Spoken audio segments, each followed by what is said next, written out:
The Gringotts Wizarding Bank came out 2 years ago, but we didn't have the money to get it back then. But we were able to pick one up just recently, and now it's time for us to review it because it is retiring soon. And if you're interested in picking this up before it retires, you may want to check out this review where I talk about some of the really good aspects of the set as well as two huge flaws that I have with it. Interested in what those are? Well, let's dive in.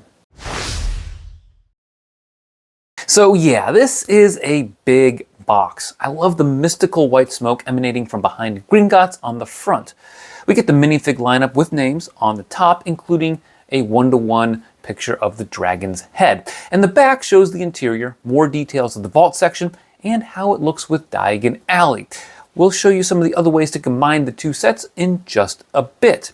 Inside the massive box is a 32x32 base plate, a bag with roller coaster track, and two jam-packed cardboard sleeves. Inside those are 4 instruction manuals and 3 sticker sheets. That's right, the dreaded sticker sheet. I don't have a picture of the bags, which were numerous, but trust me, there were 31 different numbers, even though some numbers had multiple bags. This set was a doozy to build. I really enjoyed building it over the span of a couple of days and not rushing it all at once, but I will say it had a little bit of a Jekyll and Hyde feel to me. One section really interesting and enjoyable to build, the other one not so much. Let's continue to unpack this. There are a couple of themes prevalent throughout the building process. One is Easter eggs. You get a glow-in-the-dark mineral in the foundations of the caves. You get a spider with a pink toothbrush, a chocolate frog, and other goodies that are built into the caves and even the walls of the set. Even some of the stickers on the windows show a goblin peeking through the curtains or a quill in the windowsill. As a Harry Potter fan, I definitely appreciate all the attention to detail. Another theme that we see is all of the snot work. This ranges from the simple techniques, such as the interior siding on the bank, to the more complex, such as some of the things that we see in the vaults. Some of these details are really subtle, such as the slope with cutouts that are used to close the gap between the siding and the front section of the bank on the left, and those same slopes that connect the right-hand section to the front. There were a lot of different snot techniques used in the caves as well in order to create the rocky environment, ranging from some brackets to snot bricks and even clips. An example of the latter is the waterfall, which uses clips to stand up the water, but also give it a slight angle that leans back into its source. It's very subtle, yet effective. Yet a third theme is angles. Even the attachment of the bank to the vault section contorts the set at a 45-degree angle. The two main sides of the bank are set at different angles, both of which join with the front. There are also the angles of the pillars as you move up the front section, and then there's this third floor window which is cocked one way, and yet there's another angled window in the alley between the bank and the magical menagerie. The final theme is the crazy good pieces, of which there are over 4,700. If you like snot bricks, guess what? There are nearly 250 in tan alone. What about tiles? Well, there are over 260 of them in this set. That doesn't even include all of the other bricks, plates, and other tiles that you will definitely find to be useful in your collection.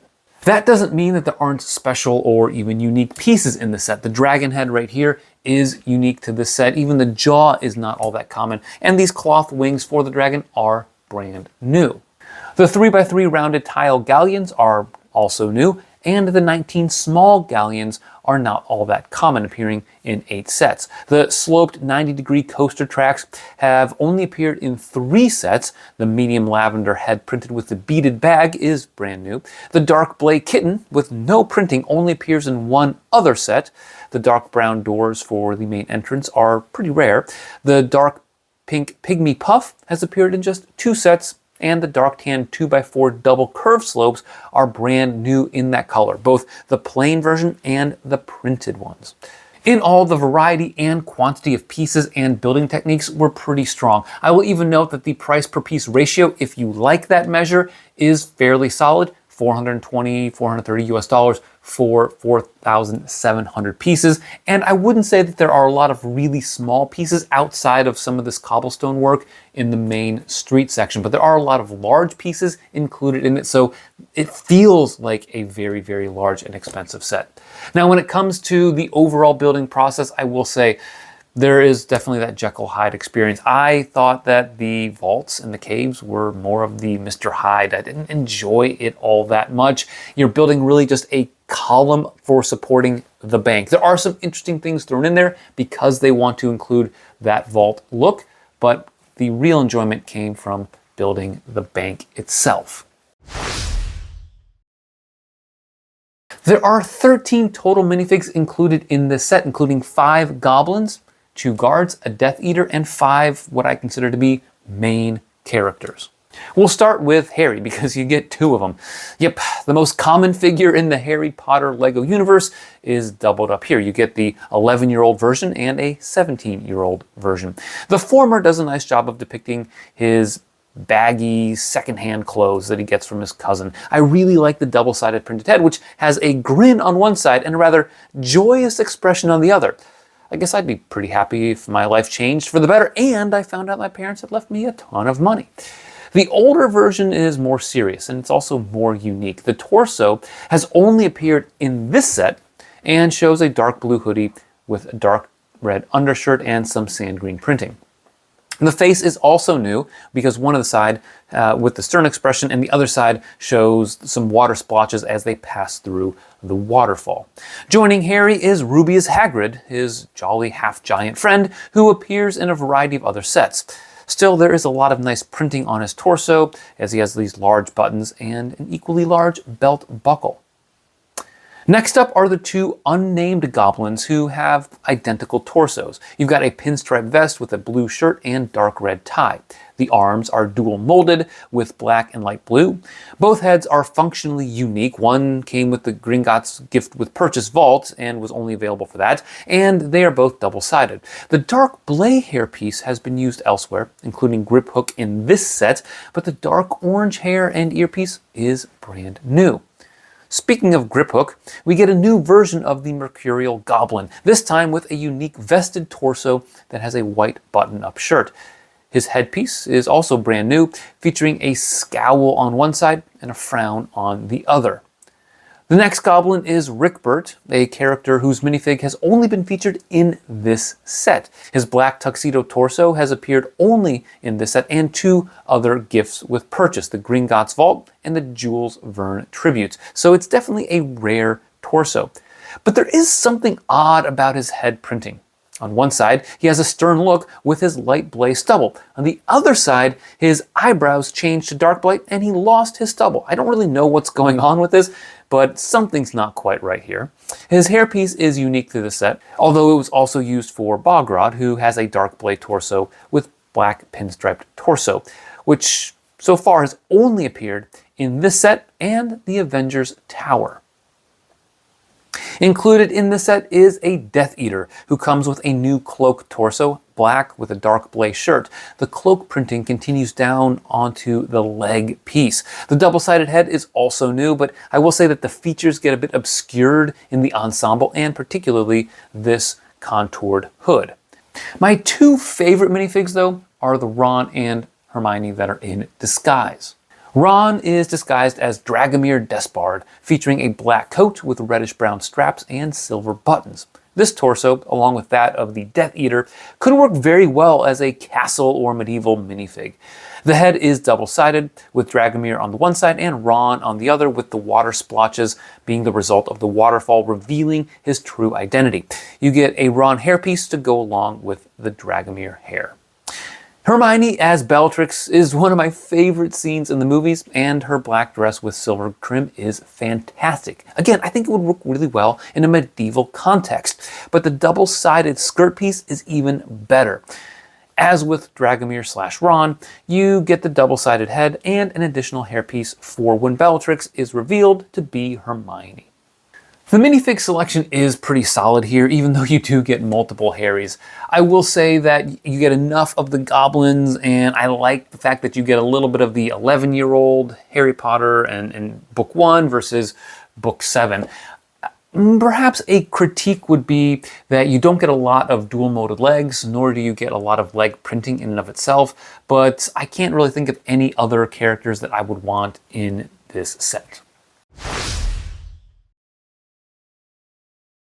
Two things jumped out to me with this set when I finished building it. The first is just how massive it is. I mean, I'm sitting here and it goes up well past where my head is. So it's just hard to appreciate how big it is unless you see it in person.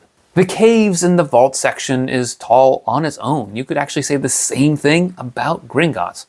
And Gringotts, it's technically 2 levels, but the first level is very tall given its open foyer and the grand columns. Add to that a domed section at the top, and this reaches pretty high into the sky. Now, if you put the dragon on top, it's even bigger. Speaking of which, the dragon is not all that large of a side build, but it is fully articulated. I understand why it's included given the largely Deathly Hallows setting, but it is not the highlight of the set. It fits along the same way the Jet from the Avengers Tower or the buildable Sentinel from the X-Mansion work with those sets. They aren't too detailed, but they do fit with LEGO's desire to add smaller builds to a larger 18+ set. The interior is fairly well detailed. This includes the vaults, of which you get Harry's with his small fortune, Vault 713 with the Sorcerer's Stone, and the Lestrange Vault, which when you press on the goblet on the inside releases even more goblets, just like how they multiply in the story. You can refill your goblets by placing them in a special hole in the frame of the cave section. For the bank, you get some nice flooring details, the interior columns complete with the gold scroll pieces at the top, teller windows staffed by goblins, a second level with a desk, safe, and other treasures, and then you get this broken out skylight. Many of these features that I just mentioned lead to the second thing that I noticed when completing the set, and that is there is a lot of playability tied in with the final version. I mentioned some of these already, but this is more than just a display set. The vault car slides smoothly down the track and has a built-in stop at the end, as well as the individual vaults, should you want to reenact scenes from either the 1st or 7th books. The dragon is fully articulated, as mentioned earlier, which adds to its swooshability, and there are bits of broken glass scattered around, on the bank floor and on the roof. Sure, the gap in the skylight isn't big enough to fit the dragon, but it's a nice detail anyway. You also get the bells used to control the dragon, along with a sticker piece that provides his feeding schedule. Oh, and if you combine it with Diagon Alley, you've got quite the setup with which you can reenact some of the iconic scenes from different books or movies. Speaking of combining it with Diagon Alley, here is the option that was suggested on the back of the box with the 2 streets leading up to Gringotts. And here is an alternative approach, creating one long street and including Gringotts at the very end. I like the first one a bit better, but how you display it may depend on the available space you have.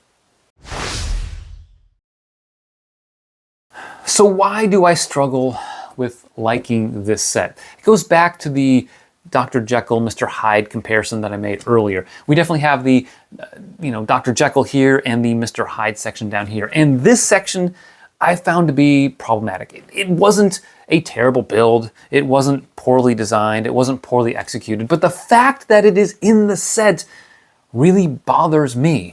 And it's one reason why we didn't buy it when it first came out. In part because it takes up about 1/3 of all of the pieces. 10 of the bags were for the vaults, 2 bags for the dragon, and the rest were for Gringotts. And that's a pretty hefty amount of pieces. During this time period, 2023, LEGO tended to do this with some of their large sets. You saw this with the arms that you could fold in the Black Panther bus, even the track section for the Icons Harry Potter Hogwarts Express that didn't need to necessarily be there. This, though, I think is pretty egregious. I'm not convinced that you had to have this section here for Gringotts, especially when you already had Diagon Alley. And many people were looking to combine this with Diagon Alley, but maybe didn't want to spend the extra $120 to $150 for this part of the set. If you had just offered Gringotts on its own for 250, even 270 bucks, I think a lot more fans would have been excited to pick it up. As it is, adding this down here just jacked up the price and the piece count for the set unnecessarily so, and for that, I'm gonna have to ding Lego for it. The other thing that I don't particularly care for this set is, and you've probably seen this online, the stickers right here. The Gringotts stickers are absolutely terrible. And because Gringotts itself is the focal point of the set, your eyes are drawn to the front and the sign and the or engraving that's there on those curved bow slopes. And 2 prints. That's all it would have taken. 2 prints to solve that problem. Instead, we've got a very awkwardly placed set of stickers that don't really look anything like the printing we see on the movie set piece. So if only they had been able to do that. It really kind of got under my skin for that. Is this a reason to not get the set? No, I think if we make too big of a deal out of some of these minor flaws, then we risk not getting a set that we really would have wanted. But this was a significant problem, at least for me. Not nearly as much as including all of this down here and raising the price to over $400. So those are my 2 big issues with this set. Does it influence my final rating? Well, a bit. I will say that I think this part up here was pretty fun to build. There was a little bit of repetition with building the sides of the walls, but I enjoyed the angles and the snot techniques. And because of that, I'm giving the Gringotts Bank part about an 8.5 out of 10.